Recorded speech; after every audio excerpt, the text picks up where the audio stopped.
গাজীপুরের মির্জাপুরে লেয়ার মুরগি পালন করে স্বাবলম্বী হয়েছেন মোকসেদ আলম। ছাত্রজীবন থেকেই লেখাপড়া শেষে শখের বশে খামার করছেন তিনি। গাজীপুর থেকে ফজলুল হক মণ্ডলের তথ্য ও মাসুদ পারভেজের ভিডিও চিত্রে আল মোকসিদের রিপোর্ট। প্রথমে একটি মুরগির শেড তৈরি করে 1000 লেয়ার মুরগি পালন শুরু করেন এস.এম. মোকসেদ আলম। এরপর আর পেছনে ফিরে তাকাতে হয়নি তার।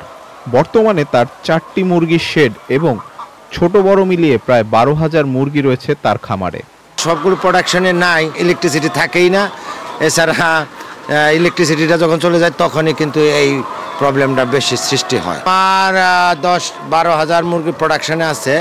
12,000 মুরগি থেকে প্রতি মাসে 7-8 লাখ টাকার মতো থাকে। মোকসেদ আলমের সাফল্য দেখে অনেকেই মুরগি পালন করে এখন স্বাবলম্বী। গরমের কারণে ওষুধও দেওয়া হয়, স্যালাইন দেওয়া হয়, আবার প্লাস ভিটামিন খাওয়ানো হইতেছে। আমরা দেখে উদ্বুদ্ধ হয়েছি।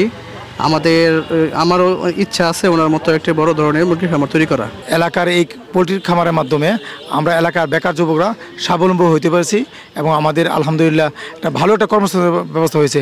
খামারিদের নিয়মিত প্রশিক্ষণ দিচ্ছে জেলা প্রাণী সম্পদ অধিদপ্তর। খামারিদের আমরা নিয়মিত প্রশিক্ষণ দিচ্ছি, খামার পরিদর্শন করতেছি, মনিটরিং করতেছি, তাদের ট্রিটমেন্ট, ভ্যাকসিনেশন, নতুন যে আমাদের টেকনোলজিগুলি আসছে সেই বিষয়গুলি তাদের প্রশিক্ষণ দিয়েছি। মুরগির খামার ব্যবসা সফল করতে নিরবিচ্ছিন্ন বিদ্যুৎ সরবরাহের দাবি জানিয়েছেন সংশ্লিষ্টরা।